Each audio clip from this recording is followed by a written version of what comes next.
Hi all welcome to simple ideas. ಇವತ್ತೊಂದು weekly plan ಹೇಗೆ ಮಾಡೋದು ವೆಜಿಟೇಬಲ್ಸ್ಗೆ ಅಥವಾ ಒನ್ ಡೇ ಪ್ರೋಗ್ರಾಮ್ ಇದ್ದು ಒಂದು 20ರಿಂದ 25 ಜನಕ್ಕೆ ಅಡುಗೆ ಮಾಡಬೇಕು ಅಂದರೆ ಯಾವ್ಯಾವ ತರಕಾರಿ ಎಷ್ಟೆಷ್ಟು ಕ್ವಾಂಟಿಟಿ ತೊಗೋಬೇಕು ಅಂತ ಗೊತ್ತಿರಲ್ಲ ನೋಡಿ. ಆ ಲೆಕ್ಕಾಚಾರಕ್ಕೋಸ್ಕರ ಈ ವಿಡಿಯೋ ಮಾಡ್ತಾ ಇರೋದು.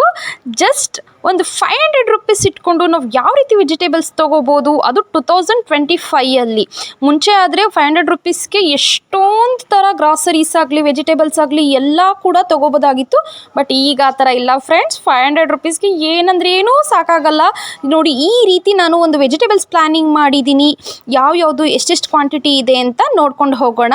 ಈ ರೀತಿ ಮಾಡಿದ್ರೆ ಒಂದು ಅಂದಾಜು ಬರುತ್ತೆ ನೋಡಿ, ಯಾವ್ಯಾವುದು ಏನೇನು ತೊಗೋಬೇಕು ಅಂತ ಹೇಳ್ಬಿಟ್ಟು. ಓಕೆನಾ ಫ್ರೆಂಡ್ಸ್, ಒಂದು ಕಡೆಯಿಂದ ಶುರು ಮಾಡೋಣ. ಒಂದು 3 ತೆಂಗಿನಕಾಯಿ ತೊಗೊಂಡಿದ್ದೀನಿ. ನೆಕ್ಸ್ಟ್ ಒಂದು ಎಲೆಕೋಸು, ಒಂದು ಅರ್ಧ kg ಬರಬಹುದು ಇದು. ಒಂದು 1/4 kg ಅಷ್ಟು ಬೆಳ್ಳುಳ್ಳಿ, 1.5 ಕಿಲೋ ಅಷ್ಟು ಈರುಳ್ಳಿ ತೊಗೊಂಡಿದ್ದೀನಿ. ಒಂದು 400 ಗ್ರಾಮ್ ಆಗೋಷ್ಟು ಬದನೆಕಾಯಿ, ಬೀನ್ಸ್ ಒಂದು 400 ಗ್ರಾಮ್ ಆಗೋಷ್ಟು. ಮತ್ತು ಇದಕ್ಕೆ ನಾನು 2 ದಪ್ಪ ಮೆಣಸಿಕಾಯಿ ತೊಗೊಂಡಿದ್ದೀನಿ. ಇದು ತೂಕ ಗೊತ್ತಿಲ್ಲ, ಸುಮ್ಮನೆ ಹಾಗೆ ತೊಗೊಂಡಿರೋದು. ನೆಕ್ಸ್ಟು ಶುಂಠಿ ಮತ್ತು ಮೂಲಂಗಿ, ಬೀನ್ಸ್ ಒಂದು 400 ಗ್ರಾಮ್ ಅಷ್ಟಿದೆ. ಒಂದು ಚಿಕ್ಕದು ಮಂಗಳೂರು ಸೌತೆಕಾಯಿ, ಮೆಣಸಿಕಾಯಿ, ನಿಂಬೆಹಣ್ಣು, ಟೊಮೆಟೊ ಒಂದು 1.5 kg ಅಷ್ಟಿದೆ. ಸ್ವಲ್ಪ ಒಂದು 200 ಗ್ರಾಮ್ ಅಷ್ಟು ನಾವು ಬಟಾಣಿ, ಹಸಿ ಬಟಾಣಿ ಸೀಸನ್ ವೈಸ್ ಅಲ್ವಾ, ಸ್ವಲ್ಪ ತೊಗೊಂಡಿದ್ದೀನಿ. ಎಲ್ಲ ಲೆಕ್ಕಾಚಾರ ಹಾಕಿ ತೊಗೋತಿರೋದ್ರಿಂದ ಸ್ವಲ್ಪ ಕ್ವಾಂಟಿಟಿ ತೊಗೊಂಡಿದ್ದೀನಿ. ನೆಕ್ಸ್ಟ್ ಒಂದು ಅರ್ಧ kg ಅಷ್ಟು ಅವರೆಕಾಯಿ ಸೀಸನ್ ವೈಸ್, ಮತ್ತು ಆಲೂಗೆಡ್ಡೆ ಒಂದು ಅರ್ಧ kgಗಿಂತ ಜಾಸ್ತಿ ಇದೆ. ಬೀಟ್ರೂಟು ಅರ್ಧ. ನಾನು ಇದಕ್ಕೆ 2 ಸೌತೆಕಾಯಿ ತೊಗೊಂಡಿದ್ದೀನಿ.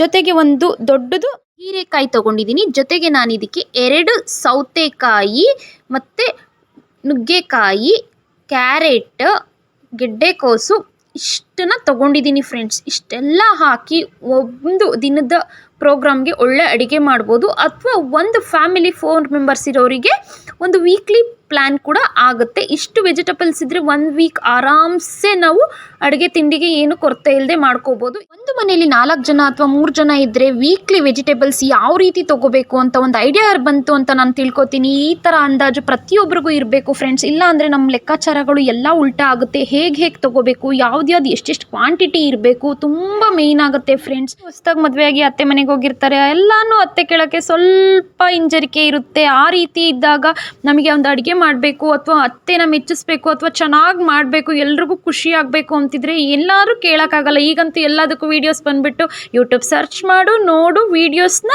ಮಾಡು. ಅಷ್ಟೆಲ್ಲ ಅಡುಗೆ ಚೆನ್ನಾಗಾಗಬೇಕು ಅಂದರೆ ಇಷ್ಟೆಲ್ಲ ತರಕಾರಿ ಬೇಕೇ ಬೇಕಲ್ವ ಫ್ರೆಂಡ್ಸ್. ಅಟ್ಲೀಸ್ಟ್ ಒಂದು 500 ಕೊಟ್ಬಿಟ್ಟು ಹಸ್ಬೆಂಡ್ ಕೈಲಿಗೆ ಇಂತಿಂಥ ತರಕಾರಿ ಇಷ್ಟಿಷ್ಟು ತೊಗೊಂಬನ್ನಿ ಅಂತ ಹೇಳೋಕ್ಕಾದ್ರೂ ನಿಮಗೂ ಗೊತ್ತಿರಬೇಕಲ್ವ ಫ್ರೆಂಡ್ಸ್. ಈ ರೀತಿ ತರಕಾರಿ ತೊಗೊಳ್ಳೋದು ಪ್ರತಿಯೊಬ್ಬ ಮಹಿಳೆಗೂ ಗೊತ್ತಿರುತ್ತೆ. ನಾನು ಮಾಡ್ತಿರೋದು ವಿಡಿಯೋ ಯಾರಿಗೆ ಗೊತ್ತಿಲ್ಲ ಅವರಿಗೋಸ್ಕರ. ಜೊತೆಗೆ ಈ ರೀತಿ ವೀಡಿಯೋಸ್ಗೆ ಯಾರ್ಯಾರಿಗೆ ಆಸಕ್ತಿ ಇರುತ್ತೆ ಮಾಡಿ ಪ್ಲ್ಯಾನಿಂಗ್ ಬಗ್ಗೆ ನಾನು ನಿಜವಾಗ್ಲೂ ನಿಮ್ಮ ಕಮೆಂಟ್ಗೆ ಆನ್ಸರ್ ಕೊಟ್ಟು ನಾನು ಅದಕ್ಕೆ ವೀಡಿಯೋಗೆ ರೆಸ್ಪಾನ್ಸ್ ಮಾಡಿ ಮತ್ತೆ ಈ ರೀತಿ ವೀಡಿಯೋಸ್ನ ನಾನು ಮಾಡ್ತಾನೆ ಇರ್ತೀನಿ friends. Thank you for video watching. Like, subscribe, share, comment ಮರಿಬೇಡಿ ಫ್ರೆಂಡ್ಸ್. ಏನಂತ ಕಮೆಂಟ್ ಮಾಡ್ತೀರಾ? ಈಗಿನ ಕಾಲದಲ್ಲಿ ಈ ತರಕಾರಿಗಳಿಗೆ ಎಷ್ಟೆಷ್ಟು ಬೆಲೆ ಅಂತ ಗೊತ್ತಿದ್ರೆ ಕಮೆಂಟ್ ಮಾಡಿ ಫ್ರೆಂಡ್ಸ್. ಬಾಯ್ ಬಾಯ್.